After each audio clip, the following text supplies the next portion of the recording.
And now with more details of the closures just ahead of the second overnight curfew across the country, we have Israeli police spokesperson Superintendent Mickey Rosenfeld. Mickey, thank you so much for being with us today. Thank you. All right, now, how many police took part in the curfew that started last night? In yesterday's first evening of closure and lockdown, there were more than 3,000 police officers that were deployed in those 40 different cities, areas and neighborhoods where police units were carrying out spot checks in order to make sure that there was a minimum amount of movement based on the new government and cabinet corona decision that was made yesterday, which is being implemented for the next week, in fact, in order to try and take control of the situation and make sure that the public understands the seriousness and maintain the situation as much as possible by using Israeli National Police and its units at the scene. So what means have you been using to enforce these closures along the borders?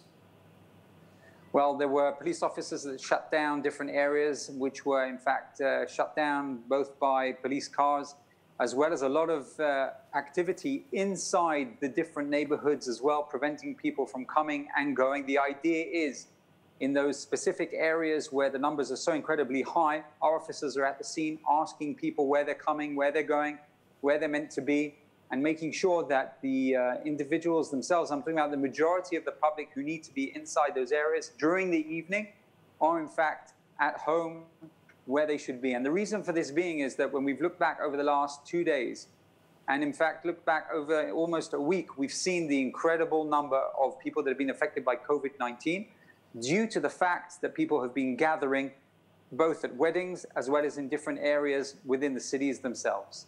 All right, well, now I understand that you actually broke up 7 weddings yesterday, but that's nothing compared to whole cities that have refused to be closed during quarantine. There are schools in Bnei Brak that continue to operate as usual. Nazareth Mayor Ali Salam said this morning that he opposes the closure of his city and will open as usual as well. What can or will the police be doing to combat these types of negating regulations?